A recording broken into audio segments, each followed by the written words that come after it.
Better people become better salespeople. And the small things are checking and looking at the house and pronouncing the name properly. So when you show up to the door, you're already a 10. And when you show up as a 10 and you have a consistent process to help you keep there, even if things go down, you've gone from a 10 to an 8, which is still drastically better than the competitor who showed up as a 6.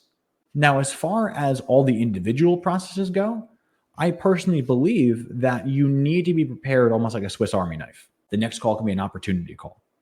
If you only have one process to run, you're trying to fit all these people and all their emotional states into this small, compact box. And that emotional connection, being someone who's liked, trusted, and respected, that's really what's going to move the mountains.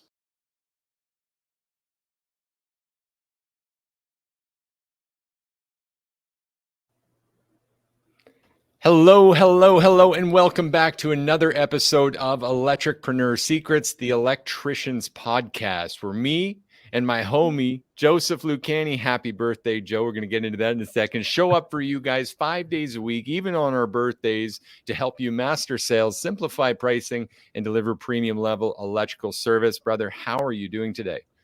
I'm doing really good, and I appreciate you thinking of me on my birthday. It's 33 rotations on this earth. Pretty cool. I'm surprised that I made it this long, but I'm grateful to be here with you guys. And I can't think of a better way of spending my birthday than trying to influence and support as many electricians as we can. That's great, man. That's really great.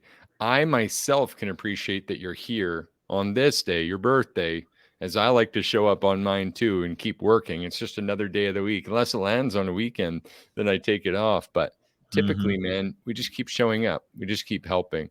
That's one of the things that we enjoy doing in this little endurance race. But it's also an example of what needs to be done out there. That consistent show up rate that really creates massive wins is going to tie directly into what we're talking about today on the show. So thank you for showing up, man. It's truly my pleasure. And, I think that showing up also lines up with our 75E challenge, because I've been showing up on that every day since we've started. And I'm telling you, the consistency has really been helpful. Awesome. Love that. What are you doing for your birthday, Joe? Well, it's an interesting question because we have an early session tomorrow morning, as always, and because we're doing the 75E challenge, I'm in bed at 9:45 at the latest. So not going to be too much partying going on. More than likely, I'm going to try and take a little bit of an earlier day, pick up my beautiful girls, order some delicious Indian food, cuddle with my wife later, have an early night. Love that. As for the weekend, though, I haven't quite planned that out, but I know I'm going to try and do something with my friends. All right, man. That's awesome. If I can just drop a compliment for you right here live on the podcast, and then we'll get started. Sure. Thank you. What do you got? I just wanted to say how thankful I am that we get to be on this mission together, and that I get joined by you, the sales bot, the literal, I believe, at least what I believe, Joe, is you are the best service electrician sales coach on this face of the earth. That's humbling. That is very, very humbling to hear. And thank you so much for keeping me in that high regard in your mind. No sweat, man. No sweat. And the reason I believe that, for one of them anyways, is everywhere we look in every corner of this industry. And the very reason we got started, because the HVAC and the plumbing and the big three coaches and anyone that's up there with a generalized process, teaching that to electricians was then sending them back out in the field with a lot of question marks. Some big mysteries. And you yourself wondered, can this really be it? There's got to be more for us. I agree. I mean, any process that I was taught came from the lens of someone who either taught HVAC or taught plumbing, and they didn't quite translate over. And as a result, I remember being on generator calls the moment I got back from training, and the process just did not line up. Things just did not line up. And you end up striking out until you're like, okay, I have to say things this way. I have to approach it this way. I've got to go to the panel. I've got to address these commitments. So what I'm grateful to have done is just compiled all the knowledge and all the trainings I've gained over the past decade and just put the filter on it for electricians, because that's what I needed in order to run the play. And now others don't have to take 7 years to design their own process. They can just take ours. It's amazing what you've done, man. I just want to honor you with that. This day, your birthday, again, But also in more depth than that, a big piece of this puzzle that we've seen is it's not just that you created a single process, like many other industries, like many other electricians are running. You've actually got detailed 4 different processes that all relate to a different, as for the metaphor in the title today, different pitches need different swings. Bit of a Mhm. baseball metaphor, but honestly, if you swing at all types of pitches like a curveball or a changeup like a fastball, what happens? I mean, you're either going to swing and miss, or you're going to foul it out, or you're going to pop fly it and someone's going to catch it easily. It's a strike, right?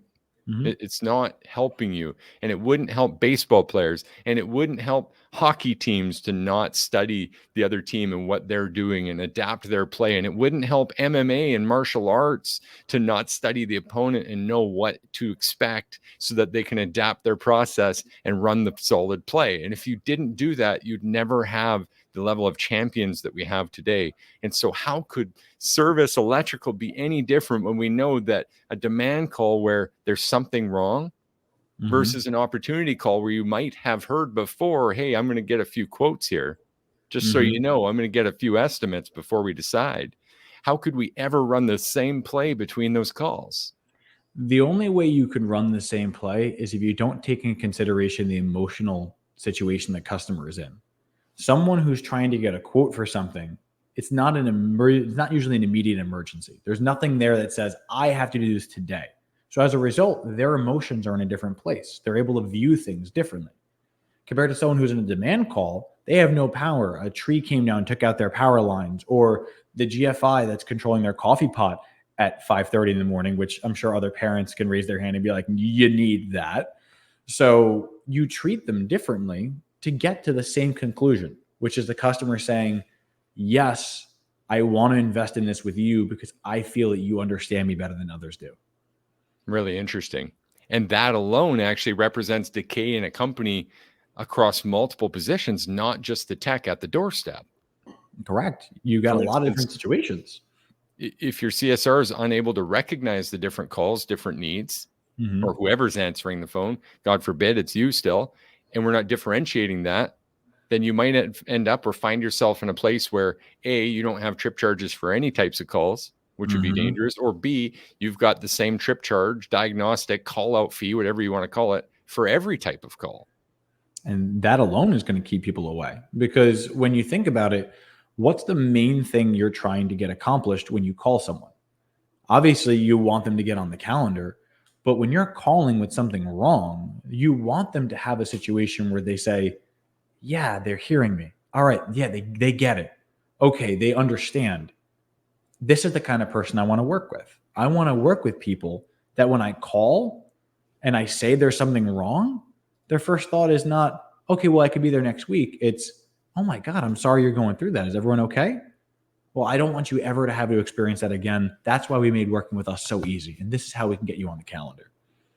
Empathy moves mountains, yet it's so missing in this industry. 100%. And again, speaking to one of those similar problems is like, well, then people get to a place where, well, I'm so busy, we actually charge for opportunity call outs too. If you Yeah. want us to give you an estimate, it's not free. You got to pay 189 bucks. I mean, that's one way of qualifying people in only a way of do you have $189? There have been people that I've gone to that called me for actually, if I can be specific, there was an opportunity call that I went to once where someone said, I have 2 outlets that need to be changed. Thought it was a demand call, but he literally was just like, I want 2 outlets changed. When I got there, found out that he wanted to get 4 Tesla chargers installed, needed a 300 amp service, and ended up going through with a full system redevice. Wow. If I had charged to go out for that call, it's very likely he would have gone with someone else. But the fact that we were able to show up, recognize, okay, I know what you're trying to do. You're trying to get something new. I'm not going to charge you for that. And then walked into a massive opportunity. Totally. Yeah, I love that example. It's easy to see how these are all levers and really practicing in these different ways, these different plays can allow us to have and create a lot of opportunities, advantages for the company. I mean, hence back to the experience and back to what I said earlier, you being able to produce 1.3 million consistently. To me, it's not, no offense. The amazing part isn't that you were able to do 1.3 million in a van, which I get the shock that some people experience when you hear that. But we've heard of salespeople doing 2 to 3 million in electrical home service. Yeah, You don't deny that. not at It's all. the consistency part that is actually quite remarkable to me, because we all have high months and we all have low months. And when we're on our highs, we like to spend like we're on the high. We like to feel like the high will never go away. And even, timely week we've done on like slow season back in September when everyone was still on a high. But now we start to see some people falling out of that high and realizing, oh, wow, things have slowed down. But again, following this theme that we've always had, if we run the consistent play, you can fill those gaps. Your process will serve you. And to tie this all together with the theme of this week, what's getting in the way for different sizes of companies at different points. We touched on the pricing and having that what and the why figured out ahead of the how. We touched on how to begin calls yesterday and really going to the panel first and why that's so important to differentiate you, to serve safety, and to serve you setting the schedule.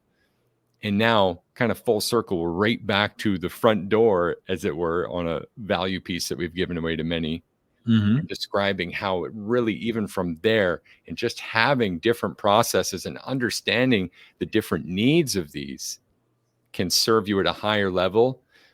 Joe, let me ask you this. Sure, go for it. Is that why, I know this is kind of a loaded question, maybe rhetorical, but is that why you were able to hit it so consistently? Did having different processes for each of the different types of calls really feed into this? It helps tremendously, and I can explain why. Okay. So the reason why we had so many processes was I believed, and I was often taught, that the small things that you do matter more than the big things. Like many small mistakes add up larger than one big mistake. And all of us, like all us sales professionals in the background, we know not to make the big mistakes. Don't shit on your competition. Always make sure you're giving options, show integrity. Those are the big things. The small things are what we designed in our pre-arrival process. The small things are the things that the CSR in the office says. And the small things are checking and looking at the house and pronouncing the name properly. So when you show up to the door, you're already a 10. And when you show up as a 10 and you have a consistent process to help you keep there, even if things go down, you've gone from a 10 to an 8, which is still drastically better than the competitor who showed up as a 6. So it's a consistent process to keep you above the line. Now, as far as all the individual processes go, I personally believe that you need to be prepared almost like a Swiss Army knife. It could be a maintenance call that you go to. The next call could be a demand call. The next call could be an opportunity call. If you only have one process to run, you're trying to fit all these people and all their emotional states into this small, compact box. But what you find is that by trying to fit people into a box, you remove the personality, you remove the empathy, you remove the deep emotional connection you would have and build. And that emotional connection, being someone who's liked, trusted, and respected, that's really what's going to move the mountains. It's not the sales lines. It's not the objection handling. Better people become better salespeople. And our process is meant to make better people. And that's why I feel like it's so effective. Yeah, and all the training that I've experienced and working with you through that and helping the people on the inside achieve these massive goals, I've never, not once, seen you not relate a why to a word in the process. The specific reason for that. Please. So as we mentioned, or at least as I'm sure I've touched on in the past, communication was not a strong point of mine. I did not know how to talk to people. I did not know how to properly articulate myself. So each word was meticulously put together specifically because I didn't want to say more words than I had to. Because have you ever met someone who just talks and talks and talks and talks? Even if they're saying something great and you're not involved, and you're not involved, no, you're good. Everything you say is awesome. Elephant in the room here.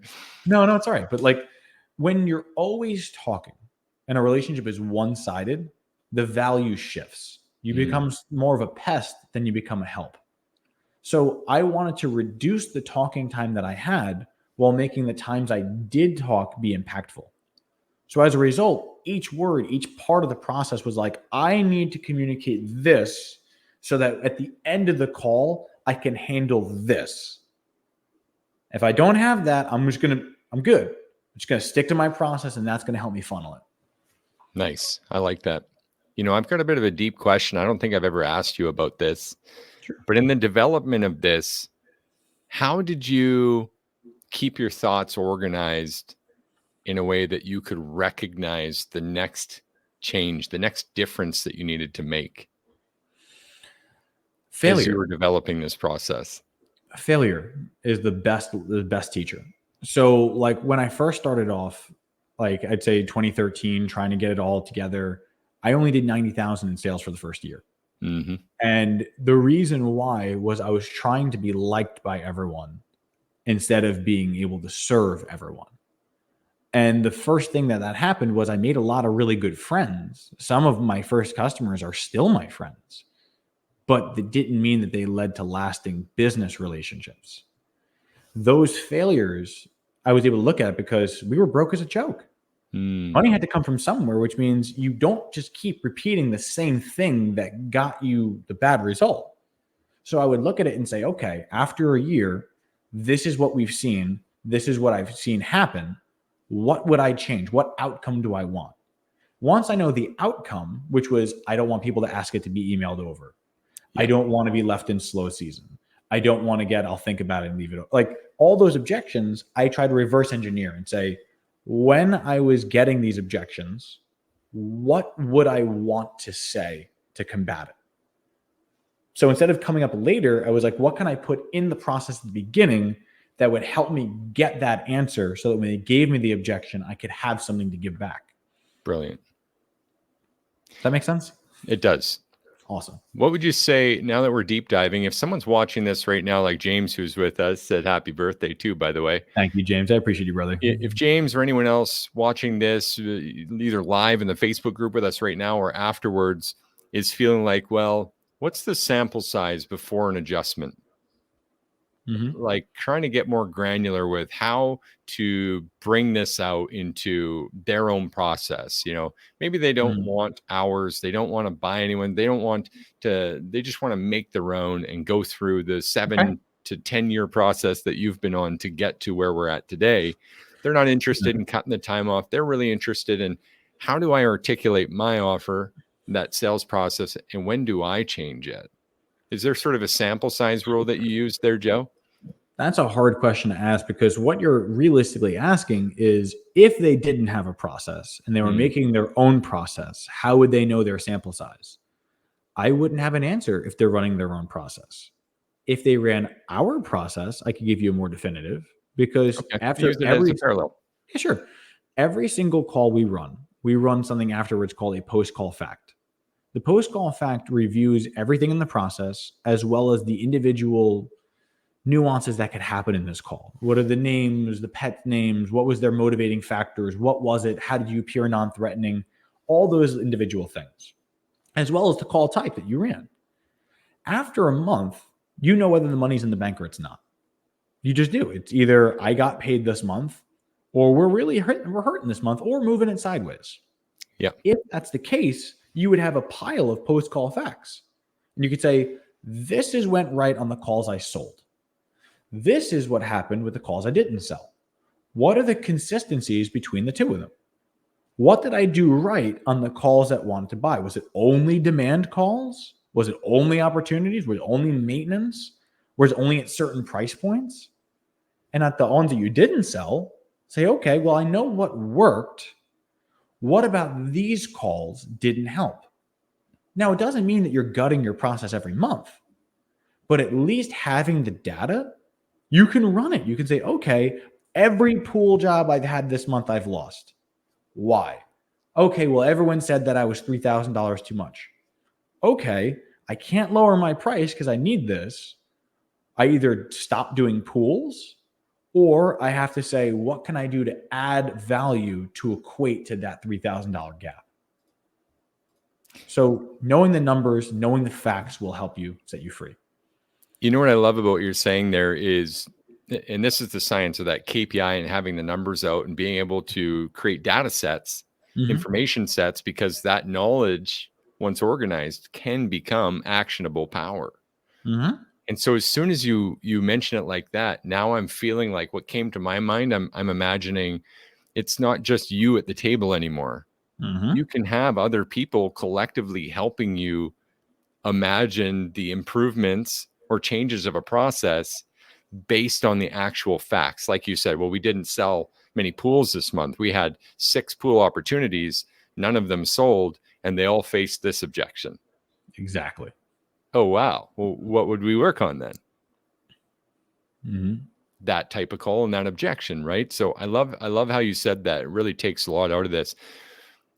I want to add something to this because it's relevant to the title, and then we got to wrap this up and throw an action item or two on it and a little bow on it, Joe. This has been so valuable. I know there's so much value in this conversation, so we can keep digging on even tomorrow into really the details of how someone could get this perfected in their business.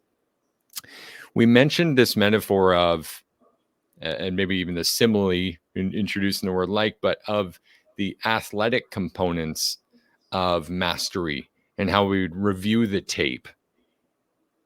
I just really wanted to reinforce this nugget that you guys can do this too in your business. In fact, I've got it on my calendar even this week for our marketing and our sales to review sales calls, to review recordings, to listen to the words that people used. It's too easy for us to be in first person shoes and to be in that situation and disregard little subtle hints like tonality and body language and little words and nuances that were in between that are actually the superpower. That's where the vulnerabilities lie. And that's where your best marketing and your best sales and objection handles are actually asleep. They're hibernating in that. Go ahead, Joe. I love where you're at right now, but I have a very specific phrase that could tell you such a small word could mean such a big after effect. Please, man. And that's when someone says, well, I guess I'll just take this one. That I guess means that this person is not sold. They feel backed into a corner or they're not overly committed. That person has a substantially larger chance of having buyer's remorse and then canceling because something came up. And all you would have to do is simply listen. When they say, well, I guess I'll take that one. That's a good choice. I'll do that one. Well, hey, hold on for a second. I don't want you doing anything you're not comfortable with. You said, I guess. Is this only something you guess you want to do? Because I don't want to push you to do anything you don't want. No, I do want to do it. Well, why would you use that word then? I wasn't thinking about it. Okay, let's dig into it a little more. So at least hearing it allows you to bring the words out. Incredible value, man. Incredible. We have trouble keeping these things short. I could just talk to you about process, sales, electrical forever and ever, Joe. Thank you again. Happy birthday, brother. Can I take the base action? By all means. You got an all-star in mind? Well, I'll go for something, sure. Okay. I'm going to take the base then. Let's see if it lines up. If you currently don't differentiate between your calls, I really believe if you're not seeing these pitches as different and you are a hitter at the plate right now, that's what your batting coach would be telling you. Recognize the delivery difference. Recognize when they're coming in. Is this something that we can recognize, right? So the demand call, as we mentioned earlier, and the opportunity call would be first and foremost. My recommendation for you here today is to just take note. There's something wrong and I've got extra leverage to get this done as soon as possible? Is this an opportunity where I'm likely to see other estimates that I'm competing with? And even recording then when you go to demands and where those options and everything turns into opportunities. If you can start to just see that and take notice, then you can start to make changes, adapt a process that honors each of those different types of clients and client needs. And I think that would be a huge step to probably whatever Joe's going to tell you next. Yes. So the first thing that I want to address is that, remember when we said that better people equal better salespeople? if you're not emotionally or mentally okay when you come into this call, you will always influence the customer subconsciously. Because you want to go and you say, I'm just going to go, I'm going to make a friend. Well, that's great. Good for you on that trying to attempt. But the biggest problem is that if you don't keep yourself at the level that you'd want your customer to be at, they have nothing to mirror. And if they see you as an authority figure, most people try to mirror that. So the all-star action that I'd have is prior to even stepping into the door, part of our pre-arrival process is mentally making sure that you're okay and that you're going to be receptive to anything they're going to say without any judgment. Simply going in and saying, I'm going to run this play. I'm going to do so for the right reasons. And whatever they're going to tell me, I'm going to hear. I'm going to actively try to hear the things that they're saying. If you can go into a conversation with the intent to listen, you will always come out with a better relationship than someone with the intent to talk. Massive, massive stuff. Guys, this has been episode 191 of Electricpreneur Secrets, the Electricians podcast, where we show up 5 days a week to help you master your sales, simplify your pricing, and deliver premium level electrical service. If you're here with us, if you're enjoying this, leave us a review at wherever you found us first. I can't blame you if you wanted to come back tomorrow and talk with us again about how to improve your sales and your service. Get it all right. We'll see you guys tomorrow. Can't wait to see you there.